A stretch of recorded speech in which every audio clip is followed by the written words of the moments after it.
much for joining us for our Ask a Trustee webinar. We're on our second last one for May. It's been an incredible journey, and for those of you who this may be the only webinar you've been on, or maybe you've been on just a couple but not on all of them, I want to reassure you that we have been recording them and we will be posting them to our YouTube channel, and I will be sharing the link once I've got everything edited and ready to go. We'll be sharing the link with everyone, and you're welcome to watch these videos again. You're welcome to share them on social media, or some of you are here from different organizations that are helping people with their finances, so you're more than welcome to share this with your participants or your clients as you see fit. There's a lot of really great information we've been covering, and a lot of the types of questions that are really the most common questions that people will ask once they do get an opportunity to sit in front of one of our trustees. And so that's why we've called it Ask a Trustee. So I want to welcome our trustee today. It's our VP of Insolvency at Bromwich+Smith, Shawn Stack, who's been in the insolvency industry. Yeah, that's you. I'm talking to you. That handsome man over there with the lovely, is that a jacket if you got a sport coat on today? It's cold. It's spiffy. I like it. Thank you. Thank you. So Shawn's been in the insolvency industry for 20 years. Shawn's always, as much as, definitely he mentors and coaches other people that are going through the trustee program. We're always out, educating. But I know, Shawn, you always say you learn just as much, and, every day is a learning opportunity for you as well. 100%. Yeah. I mean, if you're not learning every day, you're certainly not teaching every day. That's for sure. Right. Absolutely. And Shawn, you've been featured on Bloomberg, CTV, Global News. You're kind of famous. I should probably get an autograph besides the one that's on my checks one of these days from you. and yet my parents still will not have a picture of me up on their fridge. Well, have you given them one, with maybe one with the family, with your kids? That's going to make it on the fridge. That may. Shawn's a great dad. He's a musician as well. So super, super cool guy. I think, for me, when I thought of like a bankruptcy trustee, which isn't even what you're called anymore, licensed insolvency trustee, I think we think somebody kind of like what we think of maybe like a lawyer or a judge, like we think stuffy, kind of hard to talk to, maybe a little bit statusy. And I'm so glad to tell you guys, you'll see today, Shawn is not like that at all. Very, very approachable and just keeping it real. And that's what we're going to do today, is just keep it real. So thank you, Shawn, so much for being... Mr. Stack will be fine. What's that? Mr. Stack will be fine. Oh, Mr. It was just a little joke. It was having a little fun. Okay, Mr. Stack. I started out calling you that, didn't I, in the very, very beginning? Many people do. It's a sad state of the beginning of a relationship. Awesome. All right. So we're going to get started. If you have any questions as we're going along, please go ahead and type it in the chat box, either to me privately or to everyone. And I promise you, we are going to leave at least 15 minutes at the very end for total open Q&A, so you can unmute yourselves and just fire away at Mr. Stack. But Shawn, today we're going to be talking about this. It's kind of an absurd concept, this concept of surplus income. Like when you start to research bankruptcy and insolvency, this starts to come up, and it's a little bit confusing because really, I would think that someone's filing into bankruptcy because they don't have enough money, to cover their expenses, to pay their creditors. How on earth does somebody who's bankrupt end up with something called surplus income? Great question. I guess one of the sort of the tragedies of how things work in our industry, or really in any industry for that matter, sometimes the language that we use, we don't actually understand that it's very contextualized within the language that we have. Or within the industry that we work in. So when we use that word surplus income, we're not talking about surplus as in extra, over and above things. It's a definition that's defined by the superintendent of bankruptcy. So you might remember we've talked about that position before. So what happens is every year, the superintendent looks at the low income guideline cutoffs and defines a certain amount of money that an individual is able to make and keep before they have to give a percentage of that income to over to the trustee for the benefit of their creditors. And that income is referred to as surplus income, or anything that's over and above the standard is referred to as surplus income. Okay, that makes sense. It's not like someone goes into, files into bankruptcy and all of a sudden has all this like extra money per se. I mean, they can, in the sense that they're not paying their debts anymore. They have a little extra income in, but that's not what we would call surplus income. It's a calculation. Yeah. Okay, so can we talk a little bit also, just, we said superintendent of bankruptcy, if we can just define a little bit who that is, what they oversee, and then how do they come up with these numbers? Sure. So the superintendent, basically, so imagine, Taz, we're creating a country, you and I, and we would create a law. Yeah. So, and then what we would do is we'd make laws, right? And one of the things that all first world countries will have are insolvency laws. So essentially, what we're doing is we're welcoming creditors to loan money to our citizens, and we're a consumer-based society. Right. But we also have to have the ability for our citizens to escape the crushing burden of their debt if the debt becomes unsurmountable. Right. So what happens is, as we're creating this law, we're going to, or this rule book, we're going to say, well, who's going to do kind of the work of it? And the person that's going to do the work is the trustees, right? And you'd say, well, how are you going to get a trustee? And of course, then you'd say, well, the trustee is going to be licensed through the federal government, through the Office of the Superintendent of Bankruptcy. And that's a position that's held presently it's held by Elizabeth Lang. And the purpose of that position is to oversee the administration of all of the bankruptcy and the proposal estates in Canada.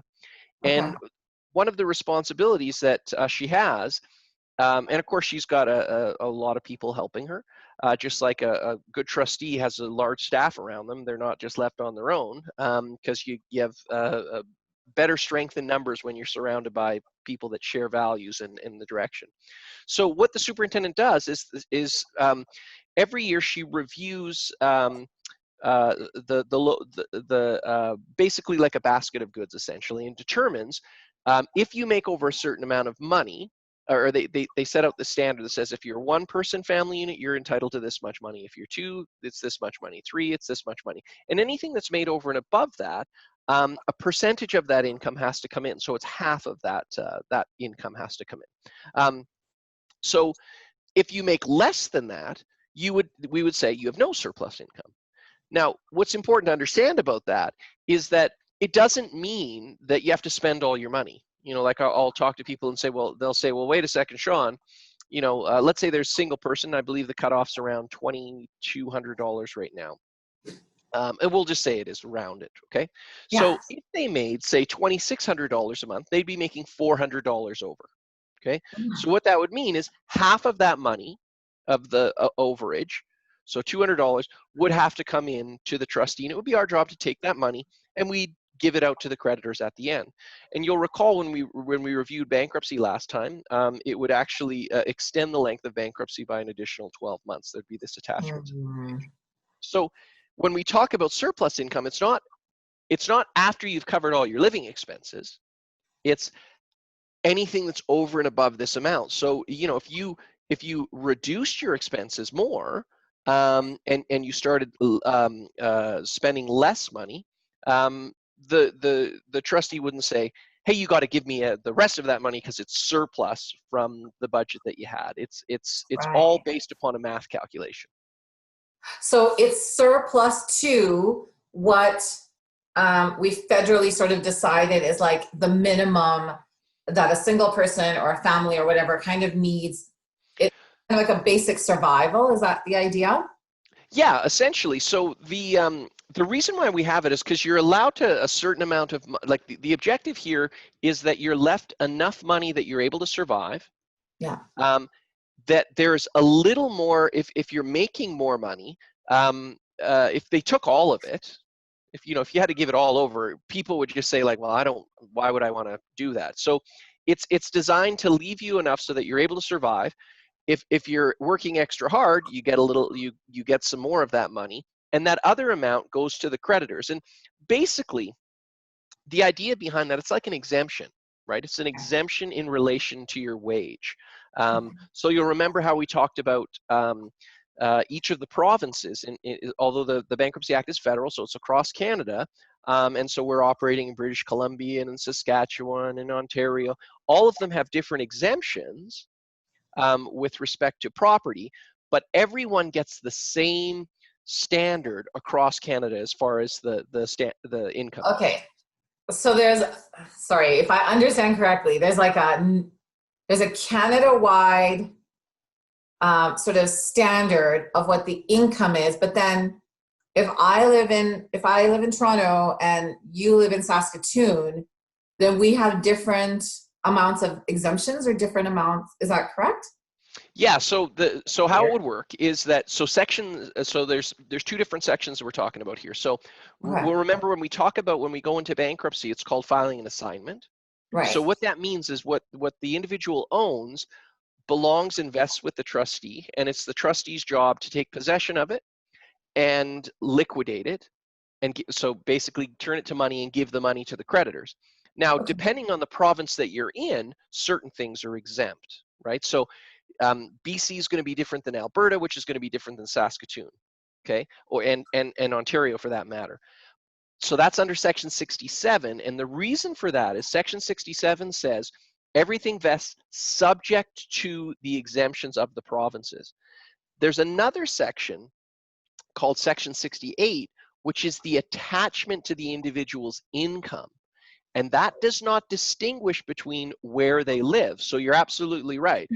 Be in Toronto, and it's the same example. So it's $2,200, and anything that's made over and above that, you would have to pay a percentage, that half of it. And if you're in Saskatoon, you get that same $2,200.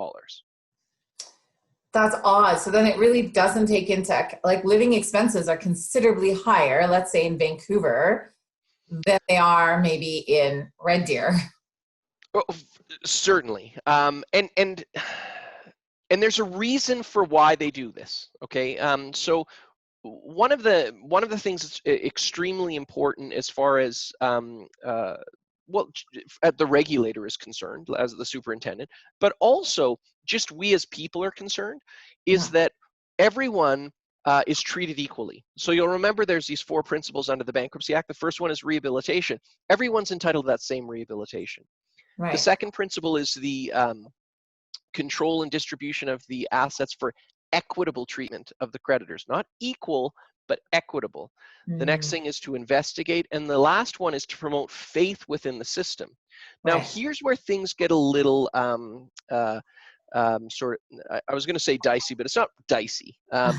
It really comes down to it can come down to the perspective of the individual trustee that you're speaking to, right? So you'd mentioned that my daughter. So I have there's myself and Kyla and Brenna and Sabina, right? So there's 4 of us.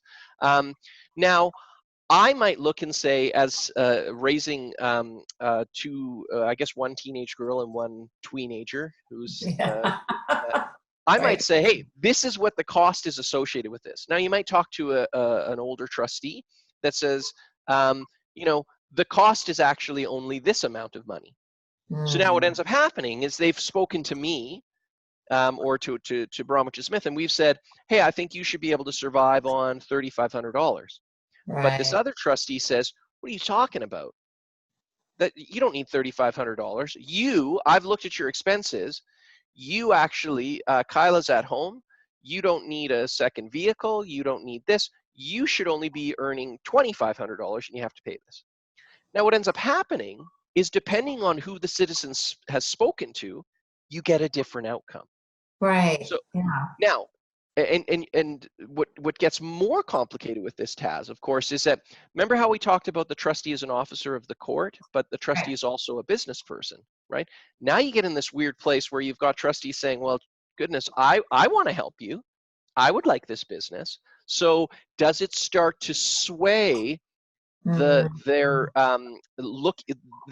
looking at this from a perspective of, from a business perspective as opposed to an equitable perspective. Right, right. Trustees are, after all, human beings, right? So they've removed that quality to say, no, no, no, this is a math equation.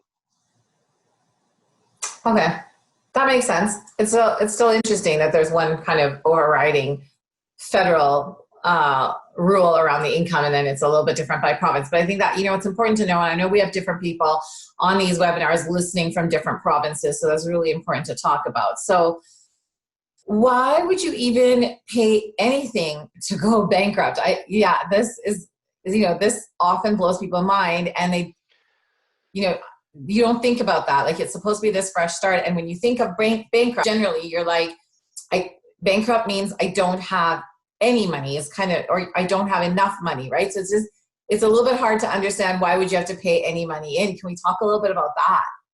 No. Okay. I'm just teasing. Well, of course end we the can. webinar, everybody. Have a good night. Of course we can. So here's the thing. Bankruptcy, we often think of bankruptcy as a pay nothing, right? And I believe we've spoken about this before. We also think of bankruptcy as game over, right? It's over, game's over, flip over the table, it's done. What bankruptcy really is it's a legal status, okay? One is put in the legal status of being bankrupt. Now, the other part of this is it vests the individual's assets with a trustee. And it's not just the assets that they have presently, it's the assets that devolve upon them during the period of a bankruptcy, right? So if someone, heaven forbid, passes away and you receive an inheritance, that is an asset that would belong to the trustee for the benefit of the creditors, right? You win the lottery. Right? Let's say you owe $100,000, you win the lottery for $25,000, you're thinking, oh, fantastic. Well, no, the trustee has to take that. Now you win, I think there's like $15 million up for grabs presently. Yeah, so if you won something like that, assuming that you don't owe $15 million, what would occur is we would take possession of it, pay off the creditors. There'd be a small interest component, 5% per annum that's payable. Our fees would be paid, and the funds would be returned to the individual. But to get to the point of like you thought this was free, what's important to understand is that the way remember how we talked about if we were building our country together? Yeah, I like that. One of the things we'd want to make sure of, right, is that we'd want to make sure that the trustee, as a private business person and an officer of the court, we'd want to make sure, as best as possible, we'd want to set up structures such that their independence remains sacrosanct, right? So the trustee has to be paid from the money that's in the estate. So what that means is we would get paid from the money that's from the liquidation of assets. So if you sell an asset and you give that to, the money would come in, we would be the first ones that are getting paid out of that. And then there's that attachment to someone's wage. And so if they had to pay money from their wage, that would also come in. But Taz, it's crazy important here, just when we speak of the cost of a bankruptcy. Now there's some, as I said, trustees are business people. They can say, I'm not interested in taking this estate on, right? I'm not interested in doing this. Now you might wonder why. Well, wait a second. Why would you advertise to assist people and then say, I'm not going to do this? Well, Right. because you're free to say, I don't want to take this estate on because it'll be too costly for me, unless you agree to pay me X number of dollars. Right.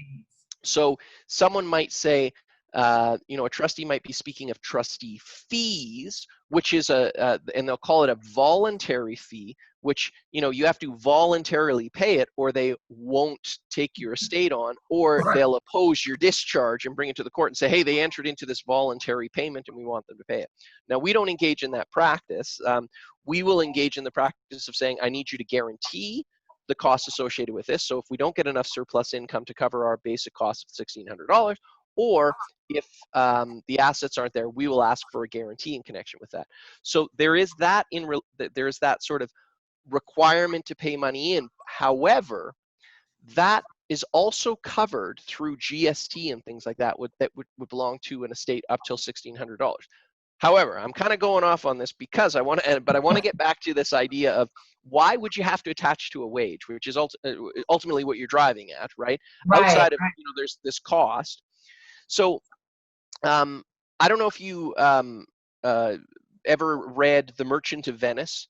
High school English, Shakespeare.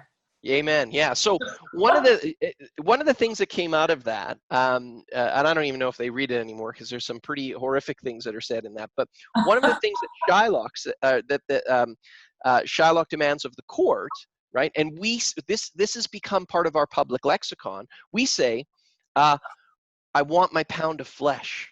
Right? The creditors want their pound of flesh. Now, where that comes from is because the deal was if he didn't pay the money back in gold, he would be able to have the equivalent in the flesh of the merchant, right? So there's the idea behind what I'm driving at with that is there's a certain suffering that would be applied towards debtors in the past. So the same thing with and I don't even know if that actually happened in reality, or if that just was sort of like one of the stories. But what did happen was there was debtor's prison, right? Where you would take someone and you would actually they'd lose their liberty, right? You'd imprison them and effectively say goodbye to that family, say goodbye to everyone that was that individual was there supporting, and they would be in debtor's prison until such time as the family or loved ones paid for them to be out. So that idea of doing that, obviously super damaging to the social fabric, right? Something terrible goes, like take for example the merchants, your ship goes down, something happens that's beyond your control. A great example, maybe there's a pandemic that strikes you and you're unable to make your payments. Maybe you're in a relationship, everything's going swimmingly, you guys are building things together, you're dealing with your creditors as a single cohesive group. All of a sudden there's the marriage falls apart, whether it's from the relationship breaking down, or perhaps someone becomes ill and they're unable to work, or they, heaven forbid, they pass on. All of a sudden, every aspect that the debt has been sort of built around, it doesn't fit anymore, right? So to then take those people or that person and put them in jail is absolutely obnoxious. So the idea behind our insolvency legislation is not to create suffering by any stretch of the imagination. So in the event, we're talking about how the assignment vests assets. If there's a lawsuit, although that will vest with a trustee, in the event that the lawsuit relates to the pain and suffering of an individual, that will not belong to the trustee. And it won't, because it's not the intention of Parliament to turn someone's suffering into dividends for the creditors, right? So like when you and I are building our country and our society, we're not going to say, hey, listen, if someone can't pay, we're going to make them suffer this amount in order to demonstrate that payment. So why I'm bringing this all up is because arguably what's occurring is that attaching to the wage effectively turns you into a wage slave, right? So yeah, I mean, I almost don't like, I think I like that even less than the pound of flesh, I think. Well, and because we like to have our liberty, right? Like any infringement on that. But the reality is, if you make over a certain amount of money, that has to come over, right? It's very much like, so if you make above that, there's this attachment, and you're in this bondage for a period. If you've never been bankrupt before, that bondage will occur for 21 months. Okay. If you've been bankrupt before, that bondage will continue for 36 months, right?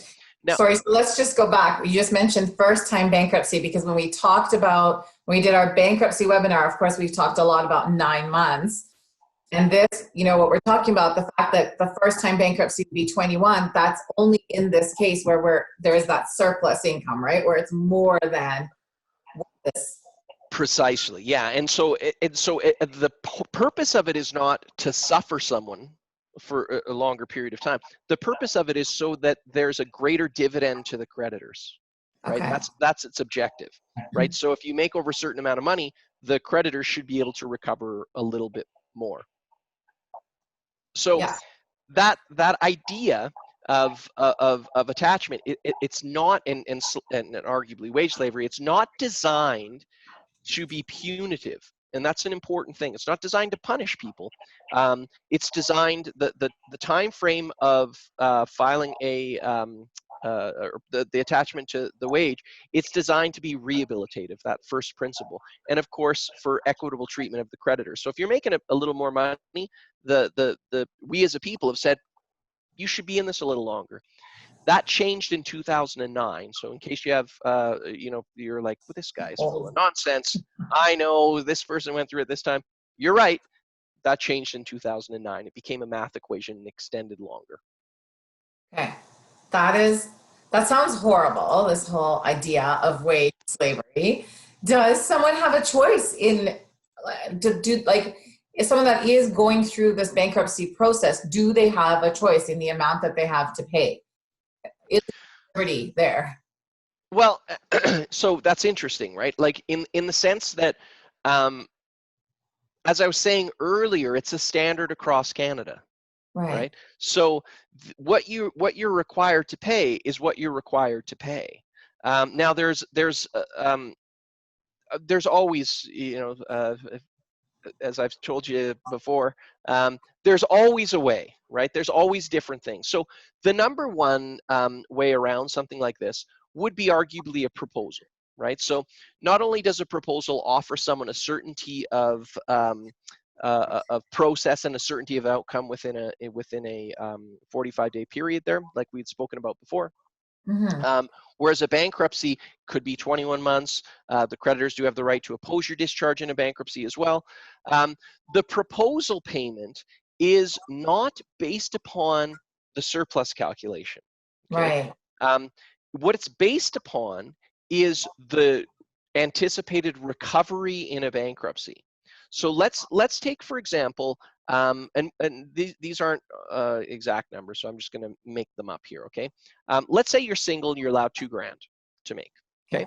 And you make $3,000 a month. Okay. So that means if you went into bankruptcy, you'd have to pay $500. Right, because you're $1,000 over what it says, and then we have 50% of that goes in.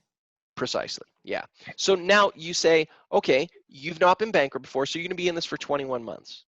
So that would be roughly $11,000, right? Now, when we look at something like that, all you'd have to do is we'd be looking as a trustee, we'd say, well, what are the assets that the individual has? All you would have to do to file a proposal is offer the creditors more than that amount.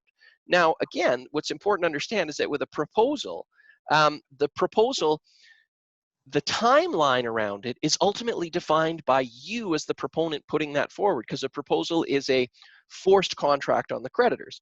So if we said that, I'm going to just pull out my phone here. I just wanted to say quickly, just when you were talking earlier about back in the day when they would put people in prison, I mean, it's no wonder there is so much shame and stigma attached to bankruptcy, because there was a time in our history when if you were unable to pay your debts as they came due, they did throw you into prison. And so now I understand why sometimes we get these questions of like, well, will my friends and family know? Will this be in the newspaper? Yeah. There's a lot of that. I now understand that historically there is some truth to that. Yeah, I mean, it's a huge fear. It's a huge fear, and unfortunately, when fear becomes so pervasive, we don't talk about it, because the discussion around it actually elicits the fear associated with it. And so we think, well, I'll just turn away and I'll pretend that's not there. And of course, something like bankruptcy and insolvency, it's always here. And we as a people, and it's been here for a long time, and we as a people, have a huge fear around it, and that fear is based in not understanding how it works. And then we've got huge judgment and shame on it, and we've got people saying, when I was younger, I wouldn't do this, and the whole world is coming to an end because of people that behave this way and end up insolvent. It's a jaundiced view, it's a sick view, but there's a saying, you can't teach an old dog new tricks. And that's okay, because you don't have to walk old dogs either, you know. So we're going to take a look at this thing here, Taz. So you can see this. So if we said that it's $500 a month for the surplus income, and that goes on for 20 months, it's going to be $10,500. Okay. Now, what would happen with a proposal is you just have to offer something more than that. So arguably, you could say, well, I can't afford $500 per month. My budget only allows me to offer $200 per month. Well, the maximum length of time you can be in a bankruptcy is 60 months. So that's $12,000. And you can see it beats the $10,500. So you would be able to put forward as a proposal to the creditors. And then the creditors would have essentially 45 days to vote on the terms of that proposal or request a meeting to vote on it. Now, this is where what's important is, just like I think we talked about in the last one about how do you pick a professional, it's not as simple as a math equation. I mean, I can point it out, like that's kind of how the math works, but it also comes down to really entering into an empathetic relationship, not only with the individual that's in this difficult place, but also helping them understand how the creditors are likely going to approach something like this. Right. And it doesn't require a crystal ball or the ability to peer into someone's soul. It actually just requires us stepping back and saying, well, wait a second, if I'm supposed to pay $500 a month, if I go bankrupt and I have to pay $500 a month, and or I was dealing with someone that had to pay me that $500 a month, and instead they said, listen, I'm going to give you only $200 a month for 5 years, and I'm going to wait. I'm expected to wait, 3 years longer, and I'm going to get $1,500 for that 3 years. Would you take that deal? And the answer is deal or no deal. Yeah, and it's likely probably not a good deal. Now, you might say, well, let's find out what they have to say. And we had talked about with a proposal, they could come back. Well, here's the issue, is that it can damage the relationship that you have with the creditors. It's sort of like buying a home, right? Or negotiating a wage, right? So someone says, hey, I'd like you to, I understand you're working over here, you're making $45,000 a year. I think you're doing terrific work. I'm really happy with you. I'd like you to come over here. I'll pay you $32,000 a year, but free coffee, right? You're not going to go back to them and be like, well, I'm making 45. Could we look at this? You're going to be like, we're so far off on our values. This is the tip of the iceberg of likely the problems that we're going to have. So it's important to remember that when we're doing something like this, although the legislation, when it comes to proposals, talks about putting that it has to be beneficial to the creditors and the debtor, right? So you also have to use sort of that common sense of saying, yeah, it might be beneficial, but what is the time value of money? Right. And are they going to do something like that? Now, again, this is not for the individual to have to kind of go through this themselves, but this is something we would help them with, to be saying, this is what we're looking at.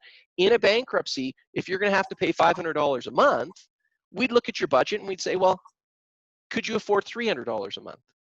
Well, likely you could, right? And in many cases, Taz, a lot of the times, what's being paid in a proposal, it's less than the surplus income that would be required under the Bankruptcy Act if they went bankrupt, Right. and it's less than what they're paying currently on covering just sort of the interest, right? Yeah, so for sure. In that case, $300 over a 5-year period is $18,000.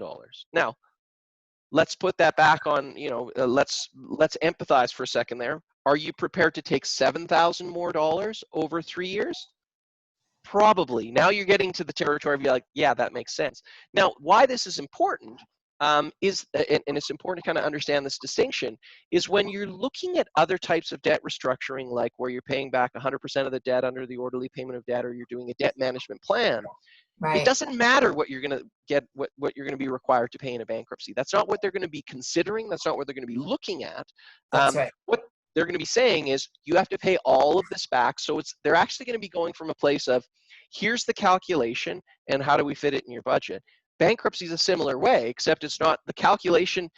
You know how 2 + 2 = X, right?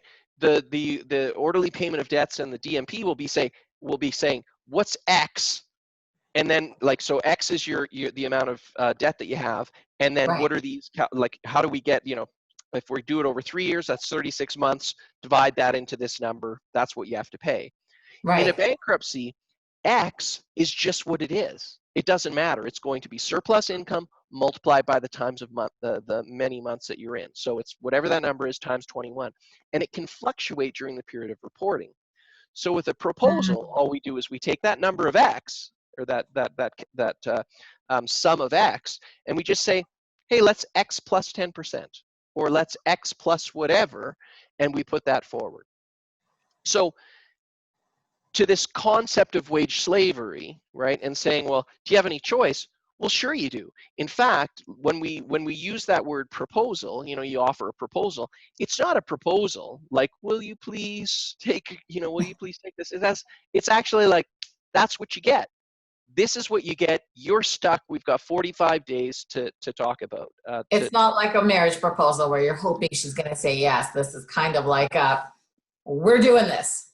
Absolutely, absolutely, and you're hoping that her father won't talk her out of it. In my case, anyway.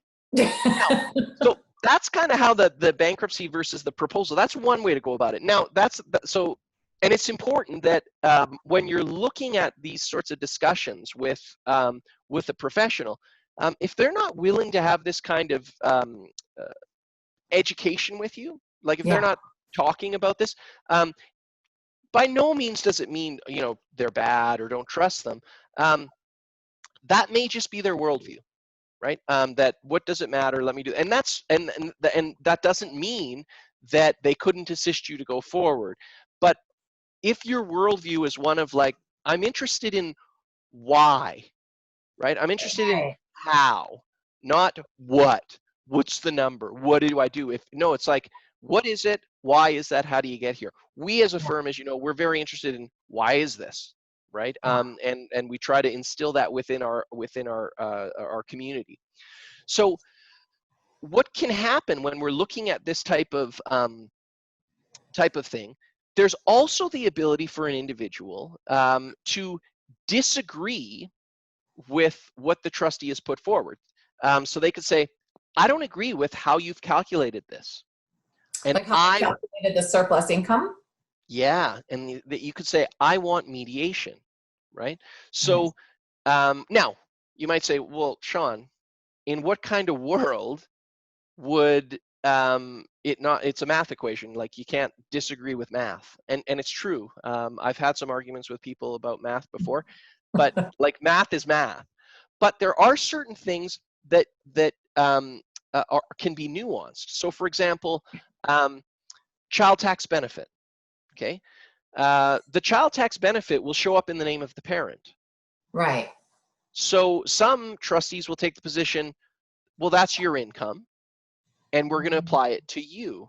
And other trustees, such as us, will say, that's your child's income, and we're going to apply it to your child. Now, why this is important, and I didn't get too deep into this on the math equation, so I'll kind of go over it kind of quickly.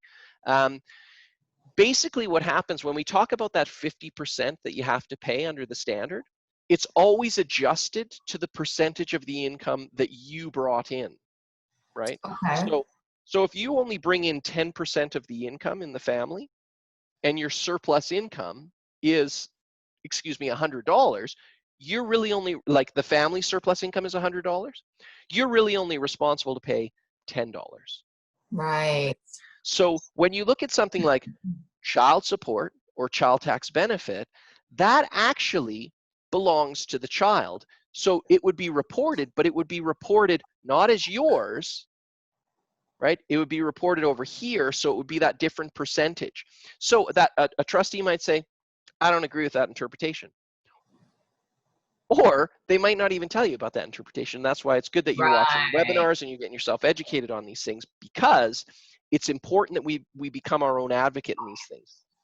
Take, for example, as well, Taz, you have counseling for wellness, right? Right. Trustee might say, well, do you have a doctor's, do you have has your medical doctor suggested that you do this? Without a doctor's note directing you towards this, I'm not going to recognize this, because the superintendent sets out these directives and standards. And what the standards or the directive says is, or pardon me, what the section 68 says, it says, have regard to the superintendent's standards. And the standard says you should subtract things that are recognized by the Income Tax Act. So the standard binds the trustee to follow it. And you end up in a situation where a trustee can look and go, well, what should I follow? What section 68 says, which says have regard? Or do I have, and by regard, does that mean reference over to the standard and use it as a direct math equation? Or do I have some sort of flux and ability to apply professional judgment? And we are of the opinion, unequivocally, it's professional judgment. That's what rehabilitation is. That's what mediation comes in, right? It is super important for the individual. When we look at the idea of rehabilitation, rehabilitation only comes through empowerment and understanding, and empowerment only comes through knowledge. And knowledge first comes through being ignorant, right? And I don't mean ignorant like obnoxious, but actually saying like, I'm not sure I understand this. Yeah. And that's okay. That's totally okay. You have the right to be treated with the dignity to be able to learn. And if you're not interested, that's okay too. The objective here isn't to make someone be able to calculate these math equations. Honestly, sister, the objective is for them to be able to have a budget that they can live on and know how much money is coming in, and they can focus really on their healing and their move forward. Yeah, absolutely. So great. Yeah. I don't know about anybody else, but I learned a ton right there. I do have one question that did come in. I'm just checking to see if others come in, and please feel free to unmute yourself if you'd like to ask a question. But there's one question that came in and said, I have a friend who went bankrupt, and, like 7 or 8 months into it, they were told all of a sudden they had surplus income and had to pay more money, and it was going to take longer. So, can we talk a little bit, I think we've been very clear around surplus income, at the beginning of this conversation. Yeah. Does it ever come up later? And I think that, you were kind of talking about certainty of process, not necessarily certainty of outcome. I think that kind of like ties. That's exactly. Yeah. Yeah. So that does happen, right? Kind of to frame this in the historical context of where this comes from. Yeah. It used to be the case. So prior to 2009, which is the last time they amended it, what would happen is and it still happens now, you sample the individual's wage at the beginning and you say, this is what you have to pay. Right. Then the individual is required to track their income and track their expenses. Now, way back when, what used to happen, and I'm talking like early 2000s, someone would be doing math yeah, that's a long time ago. Like, I don't know, like AOL. Do you guys remember AOL? That was well before the LOL that is so predominant now. So they would be doing math equations all the time, and you'd be taking your pay stub, you'd be tracking your pay stub and do this math equation, and then each month the trustee would review that and say, okay, and you'd adjust the amount of money that you'd have to pay, and you'd be coming into the office every month and you'd be writing a check. What occurred? The trustee would then do a report in the 8th month. It's called a 170 report, and it would say, okay, you're done, because the Right. bankruptcy was only 9 months long, right? Or the trustee had the ability to say, I think you should pay more money and this should be extended. Now, remember how I was talking about trustees looking at sort of being businessmen and also officers of the court? Right. It was the case that trustees weren't extending bankruptcies, so they were like, well, why would I do that? So what happened was the creditors just went to the government, and the government was like, this is a math equation. So at the beginning, you're going to sample someone's wage. You're going to say, this is what your wage is, and you might determine at that time, you don't have surplus income. Well, Right. during the period, that reporting period, you're going to have to track your income and track your expenses, and you're going to submit that, and the trustee is now going to have a sampling. They're going to average that sampling, and they're going to say, this is what you have to pay. Right. Okay? Now, some trustees, Taz, they'll actually say, and you're going to have to keep submitting these statements in and recalculate and do this on a monthly basis. And you know, if that's how they want to do things, they're certainly welcome to do that. What we do is we sample it and we say, that's what it is. And the individual, there's a section called Section 158, which sets out the requirements of someone in bankruptcy. One of the Right. requirements is they have to advise us if there's been a material change in their circumstances. So if your income goes up, you got to let us know, right? If your Right. income goes down, you got to let us know as well. Because if your income goes up, we're going to say, hey, we got to do calculation. You got to pay this money. Right. If your income goes down, we're going to do calculations. Say, whoa, hold on. We got to reduce the amount of money that you're paying in, right? Okay. Because if you haven't paid enough money by the time you do the 170 report, which is going to happen in the 20th month or the 35th month if you've been bankrupt before, mediation again will come in because it'll say, so for example, let's say that one that we were talking about earlier at $500.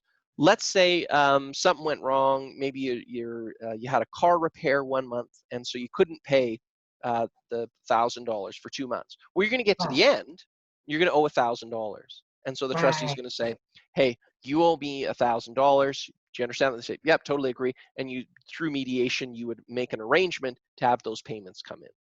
But that's likely what's happened to your friend. Now, this is why it's so important that the dialogue is happening at the beginning, right? Because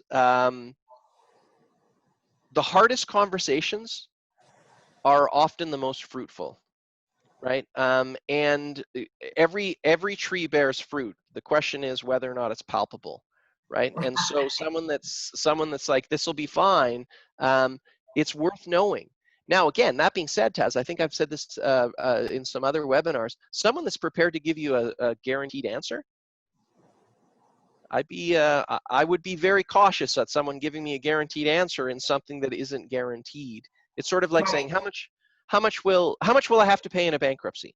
Well, we could do a calculation based on surplus income like we talked about, but we don't know if any assets are going to come in, right? That's why with a proposal, it's a certainty of a process. And as you know, we do a lot of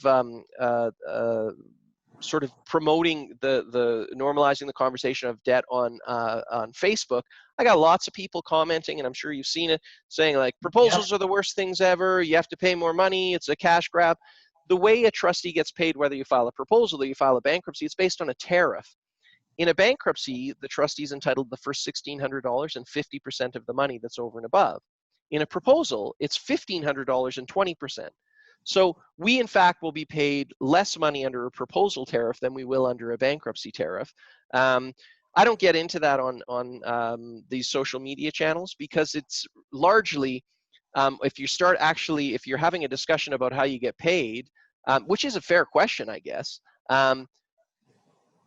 that is pretty far from our mind in relation to how the decisions that we're recommending, because we're doing fine. You know, it's not like I need money for a haircut. Maybe a beard trim. Maybe a beard trim. I think. Yeah, I'm sure my wife will cut it when it gets bad enough. I love your beard, you know that, but I do like to pick on you for it sometimes. Fair enough. Okay, another great question has come in. Please. Really, this is really a good one. This again speaks to certainty of process versus certainty of outcome and some of the differences between a consumer proposal and a bankruptcy. The question is, if I've signed into an assignment of bankruptcy and somewhere down that line, I find myself a better job and I'm actually able to pay this off faster, can I pay off my bankruptcy faster and can I get it off my credit report quicker? Yeah. So the reality is the Bankruptcy Act allows an individual to apply to the court for an early discharge. Okay. That's the reality. I've never seen it happen. Okay. And the reason being is shoot it drop. well, because the the idea behind it is the attachment to someone's wage for a period of time, right? Right. So in the event that you you receive an inheritance or anything, what's going to occur is it's going to attach all the way up to that moment you're done. So to say, hey, listen, I've got this money, I want to pay this out and be done.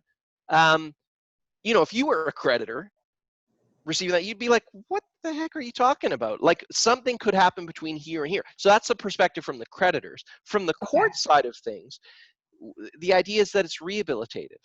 So you need to demonstrate, what is it about this bankruptcy that requires that you should be discharged, that you should not be subject to the time frame contemplated by legislation. And bear in mind, Taz, legislation is you and I, and obviously not specifically, but our example of when we're building a country. The country, So yeah.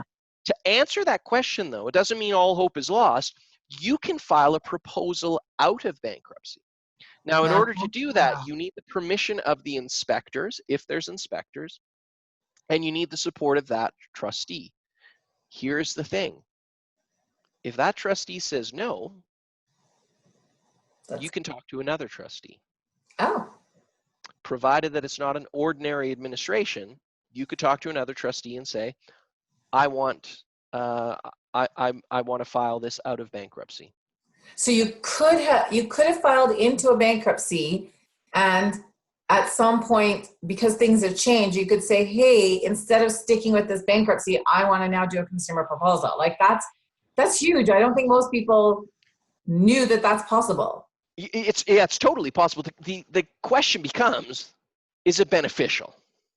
Is it beneficial? Right. Is it actually going to go through? There's all of these things, but just knowing that it exists, I think, is like, it just allows you to have a different conversation, I think, just to know these things. Even this whole concept of mediation, I wanted to go back to that as well. Like, who's the mediator? How do you contact the mediator? How does that come to play? Because I know for me, I work with you, but I didn't know about this concept of mediation. So I'm sure a lot of other people don't. So the mediator, arguably, is the Office of the Superintendent of Bankruptcy. And the reason why I say arguably is that it's not the office, but it's typically it will be senior bankruptcy analysts that work within that regulatory body that have nothing to do with this trustee, right? Okay. So when we have mediation, it would be no one that has direct oversight and a relationship with us. Now, that being said, there's only so many regulators, and we serve many, many, many, many Canadians, as you know. So we do know most of the mediators. So how do you do it? How would one get mediators? You know, we had mentioned in the last webinar, we were talking about how Michael Scott in the office says, I declare bankruptcy. And then it's like, you know, he thinks he's in bankruptcy. Actually, that's literally what you do with mediation. You say, I want a mediator. Right. Right. And to be fair, your trustee should be telling you about this stuff, right? Like, we are certainly having that conversation. Like, you know, if we don't agree with this, we can move through to mediation. Right. And but that's how it goes about. And then the trustee is obliged to request mediation. Important that you participate in that mediation as well, because if you don't participate in it, like if you just don't show up or you don't take it seriously, not a great thing, because it's going to fail. It's going to go before the court. You don't want to go before the court having sort of been disrespectful of the sanctity of this process. Yeah, that's important. I love it. So good. This is great. Thank you so much, Shawn. Our next and final of the webinar series for May is going to be on Thursday this week, and it's a pretty cool topic. It's 10 reasons not to file bankruptcy, top 10. That's interesting. Are you going to be, are we pulling a little Letterman here, top 10, or? I think so. I think so. Well, yeah, maybe I'll have them on cards. We'll. So homework, everyone. Watch a little Letterman. People know who David Letterman is. Oh. Now I feel old. You feel old, but I feel old. I do have the Letterman beard, Dom. Thanks, man. Oh, yes. Yeah, Letterman was way before Jimmy Kimmel. Who are the cool guys now? I don't even know. I almost don't watch TV very much. No, I don't know. Who's the Joe British guy? Rogan? Ricky Gervais. Okay. Yep. I Nice. think, yeah, you could be a little more like him. You know, that dry British humor. Nice. So I hope Anyway, everyone comes back on Thursday. It'll be terrific. yeah, we I hope you'll always enjoy share this. that topic with other people. Top 10 reasons not to file bankruptcy.